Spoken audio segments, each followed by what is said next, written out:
بوجھ خود ہی اٹھاتے ہیں. کس قبیلے سے تعلق ہے؟ بنی مکافات.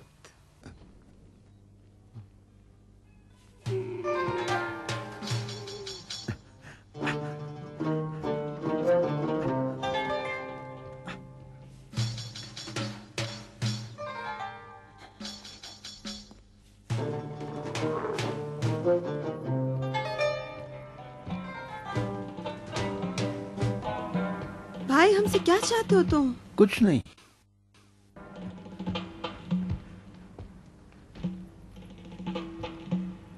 میرے پاس اونٹ ہے، سوار ہو جائیے، آرام سے پہنچ جائے گا. میں بھی قبیلہ بنی مصیبت سے. اس کا کہنا مان لو.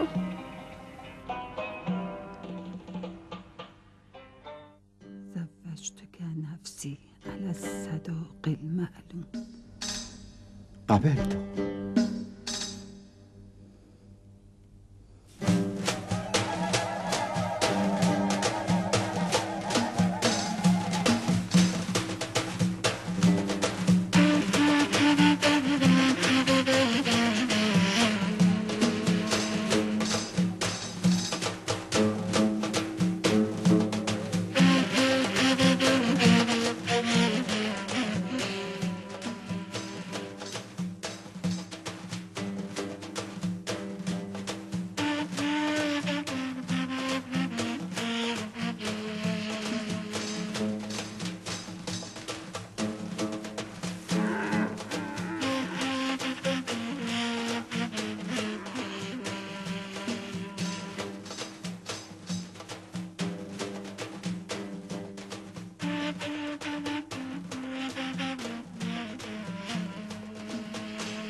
ابو ذر کی نامعلوم تقدیر تمہیں خوش آمدید کہتی ہے.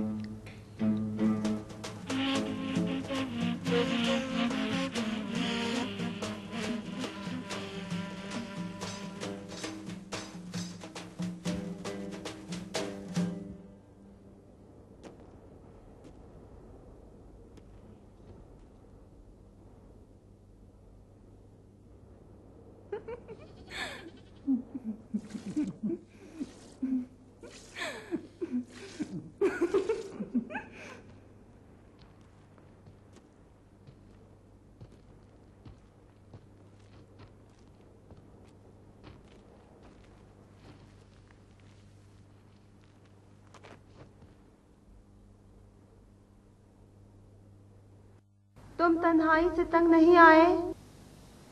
تنہائی میں خدا کو پا لیا ہے. ہم بھی تو خدا کے بندے ہیں. جو بھی حسب نسب والا ثروت مند جس کے ہزاروں گھوڑے ہو اور وہ پتھر کے مضبوط مکان میں رہتا ہو، لباس یمنی پہنے اور اقسام کے مرغن غذائیں کھائے، وہ ابو ذر کو اپنا دشمن سمجھ لے.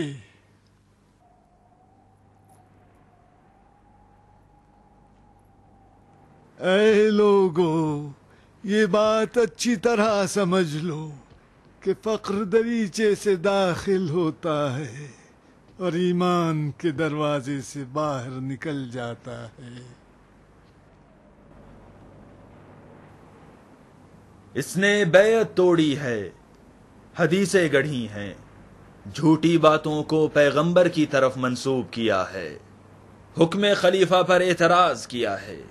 بعض صاحبان ثروت مسلمان جو کہ پیغمبر کے صحابی اور محترم ہیں، ان کا مذاق اڑایا ہے، غریبوں کو ورغلاتا ہے اور معزز شخصیتوں کو بے ایمان تصور کرتا ہے. میں نہیں مانتا کہ اصحاب صفہ صحت و عافیت کے عالم میں بھی گناہ کبیرہ کے مرتکب ہو سکتے ہیں. یہ شخص دیوانہ ہے اور دیوانے پر نہ ہی کوئی سزا ہے اور نہ ذمہ داری. ہم اس کو زنجیروں میں جکڑ دیں گے تاکہ مسلمین اس کے فتنے سے محفوظ رہیں۔ شرم کرو مروان، گرگٹ کی اولاد، تم ہمارے دوست کو ہم سے زیادہ نہیں جانتے۔ زبیر، اگر کسی کو اس کے اجداد کے گناہ کی وجہ سے سزا دینا مقصود ہو تو ہم میں سے اکثر لوگ شرمسار ہیں۔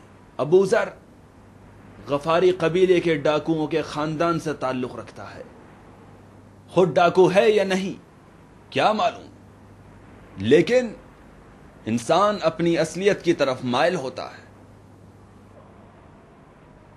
خدا کی پناہ و نفاق سے، خدا کی پناہ جہالت سے اور ظلم و جور سے۔ خدا مجھے معاف نہ کرے اگر میں نے خلیفہ سے بیعت شکنی کی ہو یا حدیثیں گڑی ہوں یا پیغمبر خدا کی طرف جھوٹ کی نسبت دی ہو۔ بندے خدا اپنے ایمان کی وجہ سے خدا کے قریب ہوتا ہے، نہ اپنے حسب و نسب سے۔ میں نہ طلحہ اور زبیر کی حمایت کا محتاج ہوں اور نہ ہی بنی امیہ کی دشمنی سے خوف زدہ، نہ میرے پاس کچھ ہے جس کے چھن جانے سے ڈرتا ہوں اور نہ تم سے کچھ حاصل کرنے کی طمع رکھتا ہوں۔ وہ مرنے والا جس نے خاک کو اپنا بستر قرار دیا اور ہمیشہ نبی اکرم کی رکاب میں رہا اور دین کے دشمنوں پر حملہ آور ہوا، بار الہ صراط مستقیم پر اس کے قدموں کو ثبات عطا کر۔ آمین یا رب العالمین۔ وہ جو کفن پوش ہوا اور جس کی زینت اس کے بدن کے زخم تھے، جسے دشمنوں نے بارہا زخمی کیا، خدایا تو اسے اپنی جنت کے حلل و پوشاک پہنا۔ آمین یا رب العالمین۔ جس کی قبر اس کا مسکن ہوا، کیڑے مکوڑے اس کے ہمسائے، جو دشمنوں سے بے ربط اور مساکینوں سے محبت کرنے والا تھا، بار الہ اسے اپنی ملکوت میں جگہ عنایت کر۔ آمین یا رب العالمین۔ کعب الاحبار، خدا کی قسم یہ مردہ قیامت میں تمنا کرے گا کہ کاش یہ اموال دنیا ہی میں بچھو بن کر مجھے ڈستے رہتے۔